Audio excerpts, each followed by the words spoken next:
Allez, une deuxième limite, tu vas me dire, mais c'est quasiment la même que celle qu'on vient de voir, c'est vrai. C'est juste que là, il y a du n carré en haut et du n en bas. Donc c'était pour voir, pour qu'on voit ensemble la nuance et que c'est pas tout à fait le même n en haut et en bas. Mais à part ça, ce sera exactement la même chose. Donc on a dit, la première étape, c'est tu recopies ton polynôme et tu vas factoriser par le plus grand n en haut et le plus grand n en bas. Donc là, j'ai factorisé par n carré, donc ça fait moins 4n sur n carré, ça fait moins 4 sur n. Donc là, tu as n carré en haut, n en bas. Le carré en haut et le n se simplifient. Il va rester n en facteur au numérateur. Bon, j'étais pas obligé de laisser les parenthèses, mais c'est juste pour qu'on voit bien les blocs qu'on va devoir étudier. Donc c'est parti, on peut maintenant étudier les limites. Déjà à vue d'œil, là ce que tu dois remarquer, c'est que 4 sur n, 5 sur n, ça va faire du 0 parce que c'est des inverses. Donc là, il restera 3 demi dans le gros quotient. Et là, il y aura n en facteur, donc n fois 3 demi.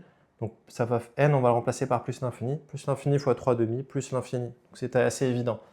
D'ailleurs, j'en profite, voilà, on voyait bien les formes indéterminées ici. On avait plus l'infini moins l'infini, et infini sur infini, donc on était bloqué, on était obligé de changer l'expression. Donc calculons les limites maintenant. Alors première étape, là déjà les inverses, je dis vers quoi ils tendent, ça me permet de faire qu'une seule ligne, je gagne un peu de temps. Normalement, ce qu'on fait plutôt, c'est on dit la limite de moins 4 sur n c'est 0, donc par somme, la limite de 3 moins 4 sur n, c'est 3. La limite de moins 5 sur n, c'est 0. Donc la limite de moins 5 sur n plus 2, c'est 2. Voilà, mais là, ça me permet de gagner une ligne. Donc comme c'est assez long, ça peut être un avantage. Donc il faut toujours trouver l'équilibre entre le temps que ça prend et la rigueur. Parce que des fois, de vouloir tout rédiger en faisant ligne par ligne, ça peut être un peu trop long et ça peut te faire perdre du temps pour ton contrôle. Donc là, ça y est, on a le quotient. Donc la limite du numérateur par somme, ça tend vers 3. La limite du dénominateur par somme, ça tend vers 2.